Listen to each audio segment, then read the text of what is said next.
Bienvenidos.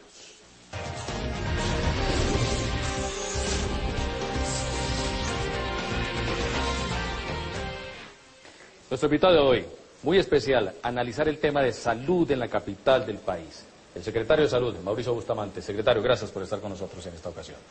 Buenas tardes, Julio. Muy complacido de estar por acá en su canal, en su programa, con mucho gusto, atento a todas las inquietudes que se tengan. Tenemos varios temas que vamos a tratar con él y vamos a entrar de una vez de inmediato con el análisis, porque la gente sigue en la ciudad, señor secretario, con el tema de la situación de los hospitales, las urgencias, la atención. ¿Cómo está eso hoy? ¿Cómo viene usted como funcionario recién aterrizado allí en esta tarea especial de la salud a habilitarle a los bogotanos, a los habitantes de la ciudad, esa posibilidad que tengan buen acceso al tema de la salud? Es un buen tema para iniciar, Julio, el tema de las urgencias. En el rápido diagnóstico que hemos hecho, pues encontramos unos servicios de urgencias sobresaturados, no solamente de los hospitales públicos, sino también de los hospitales privados. Este es un problema multifactorial, es decir, no corresponde a una sola circunstancia, hay que analizarlo en sus diferentes componentes. En realidad, podríamos decir que el 40% de los problemas que encontramos en urgencias son de carácter estructural, por lo tanto, no solamente Bogotá, tienen que ver con la problemática propia de la estructura del sistema, que eso requeriría un análisis más profundo, que lo podemos hacer un poquito más adelante. Pero hay un componente importante de cerca del 50-60% que respondería a un proceso de mejoramiento de gestión. En ese orden de ideas, creeríamos que podemos incidir en mejorar esos servicios. ¿Cómo lo podemos hacer? Porque lo que nos interesa no es tanto la explicación, sino cómo podemos intervenir. Entonces, venimos proponiendo, Julio, un gran acuerdo entre los prestadores públicos y privados. No solamente los prestadores, sino también los aseguradores, alrededor de un solo indicador, Julio. Un solo indicador, que es disminuir al máximo los pacientes hospitalizados en urgencias. Y lo voy a explicar por qué. ¿Eso cómo se traduce? Lo voy a explicar. Hay dos momentos que nosotros tenemos que leer con relación a los servicios de urgencias. El primero es la permanencia durante las primeras 24 horas.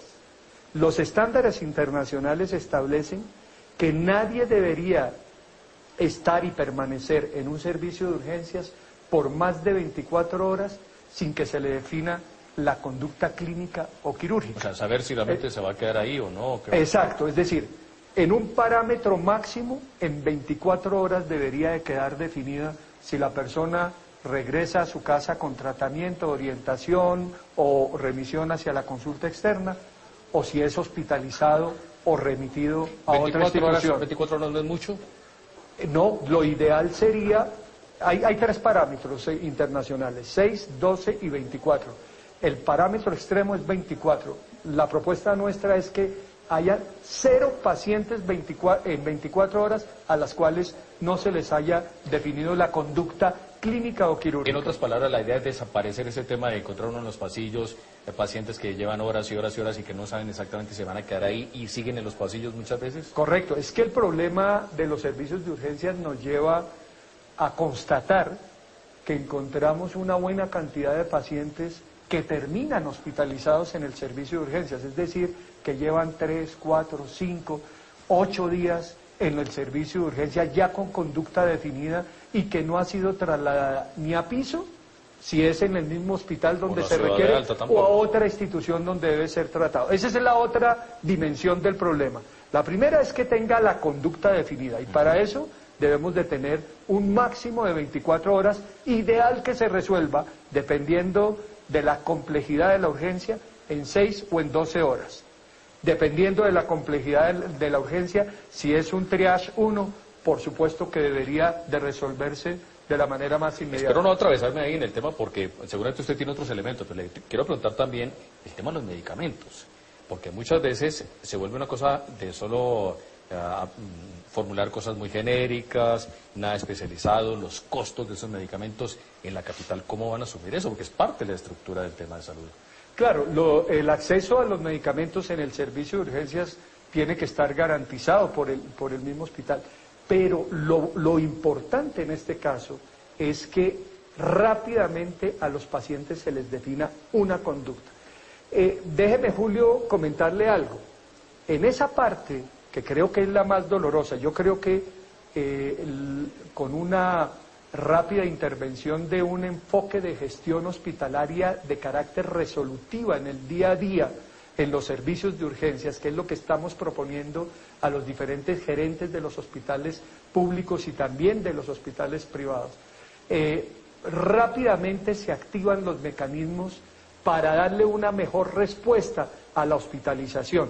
Y eso implica, ahí en ese punto, empezar a golpear una serie de cosas. Ahí encontramos varias inquietudes, Julio. Por ejemplo, hemos estado saliendo a los servicios de urgencias de los diferentes hospitales durante estos días. Yo estoy personalmente recibiendo el turno de urgencias y he convocado a los gerentes de los hospitales para que inicien su labor en la gestión de los servicios de urgencia. De esa manera, con un estándar de información que hemos ido diseñando, ellos pueden tener información muy importante para dinamizar que los pacientes no se queden hospitalizados allí. Por ejemplo, ¿qué hemos encontrado en estos días? Encontramos, por ejemplo, pacientes que llevan más de 8 días esperando autorizaciones de algunas EPS, por ejemplo. Ajá. Ese es un tema que podría ser evitable. Podría hasta meses.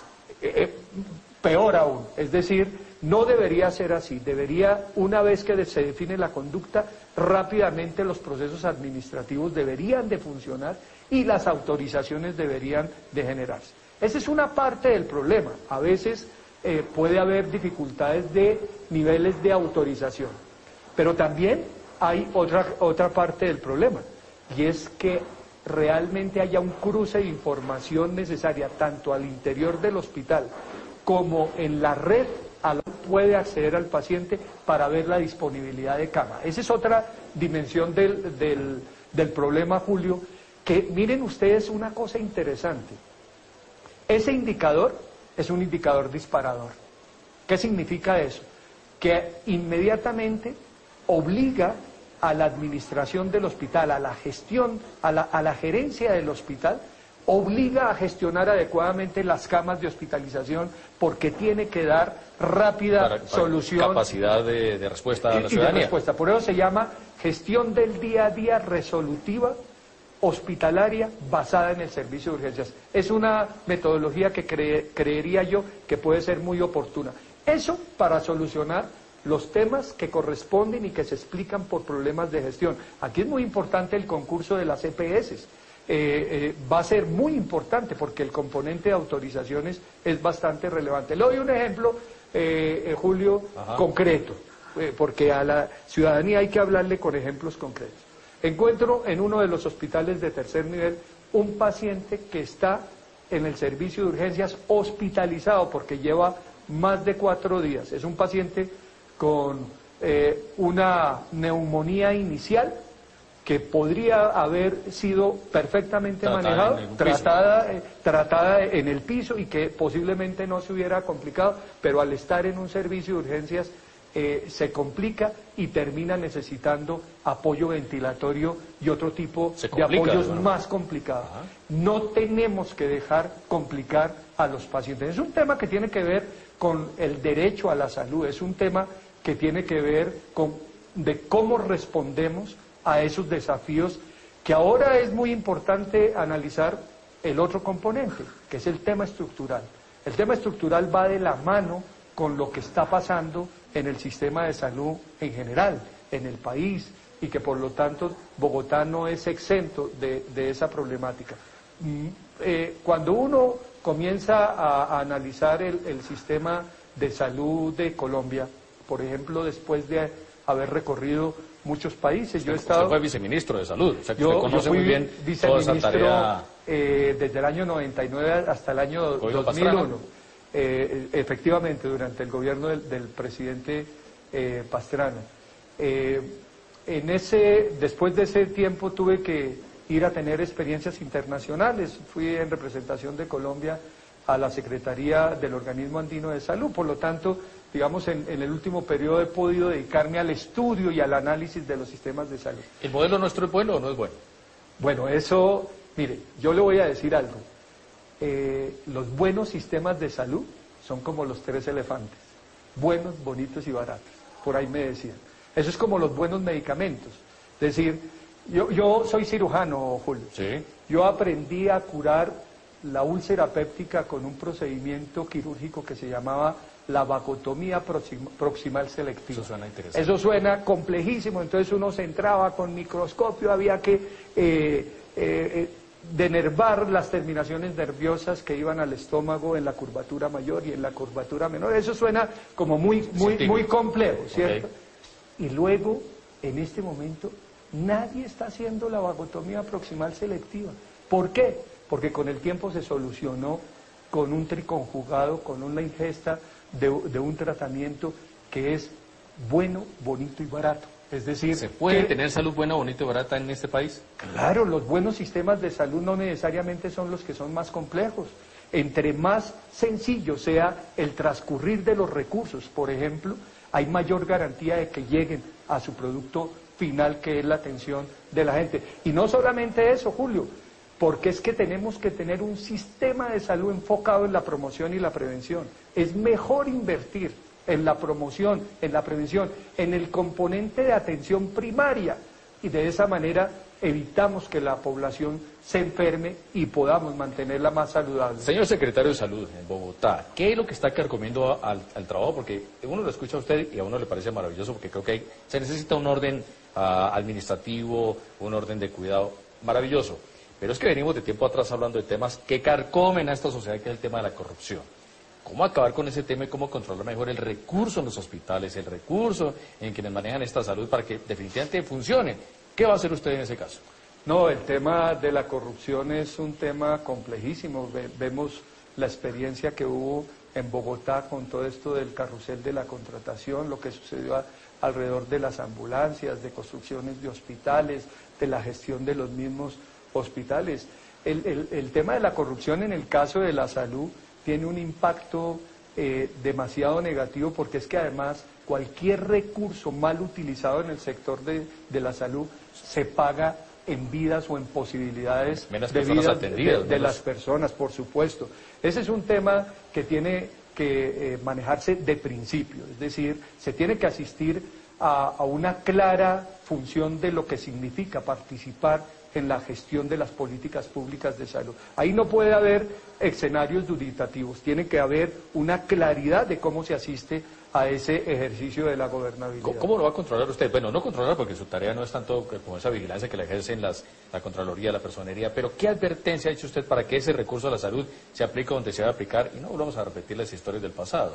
Sí, es verdad. Yo creo que aquí primero que todo, yo en los últimos días que estuve con los funcionarios, con los trabajadores de la Secretaría de Salud, les decía con exactitud que yo tenía una concepción muy clara de que uno tenía que vivir del sueldo, y eso es una convicción que tengo, y eso es lo que me permite vivir tranquilo. Me ayuda una cosa, que es que tengo un hijo de 11 años, de 12 años, que está cumpliendo 12 años, y que cada vez que pienso en cualquier actividad que tengo, pienso en mi hijo y quiero ser digno de él. Entonces eso me ayuda a actuar como corresponde. O sea que me podré equivocar con la cabeza, con la posibilidad de alguna decisión, pero no me voy a equivocar con las manos. Eso lo tengo absolutamente claro, Julio, si me lo permite. Pero no es suficiente, es suficiente que todos los, digamos, funcionarios tengan claro que la corrupción termina mal. Termina mal. Esto, la prueba es que al final todo sale a la luz pública y el impacto negativo. Hemos tenido a funcionarios que han tenido que pedir excusas y perdón a la ciudadanía por el impacto que esto ha sucedido. Tenemos que hacer un esfuerzo extraordinario.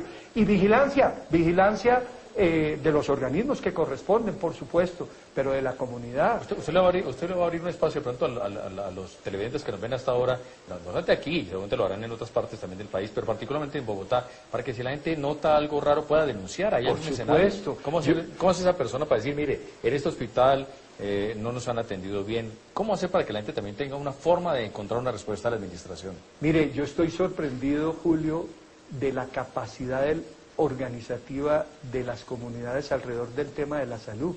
Vengo la semana anterior de reunirme cotidianamente, por ejemplo, con las comunidades de la localidad de Suba.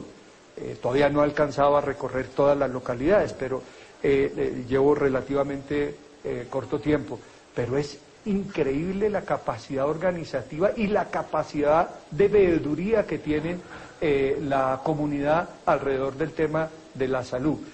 Por ejemplo, en el caso de Suba, hemos estado discutiendo el tema de cuál es el futuro de un CAMI que hay allí en la subred de centros de salud que pertenecen a la red de Suba.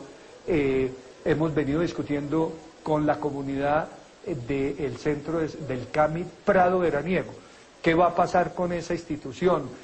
Nos sentamos de manera conjunta, estamos recibiendo la información. Cuando la comunidad participa, Eso detecta funciona, de una manera importante. Tengo dos preguntas muy rápidas porque se nos fue el tiempo. Claro Esto pasa que sí, muy rápido. claro que sí. Dos preguntas concretas. ¿Necesitamos una reforma a la salud, sí o no? Yo sí creo que después de 20 años hay un cúmulo de lecciones aprendidas a las cuales debemos de asistir con un criterio innovador y creativo. Yo creo que hay suficientes lecciones para entender qué ha funcionado y qué no. Le doy un dato, le puedo dar un dato. Tiene 10 segundos. Cuando yo me fui de Colombia en el año 2001, la deuda corriente entre los aseguradores y los prestadores ascendía a 2 billones de pesos. Okay. Entre los aseguradores y los prestadores. Muy bien.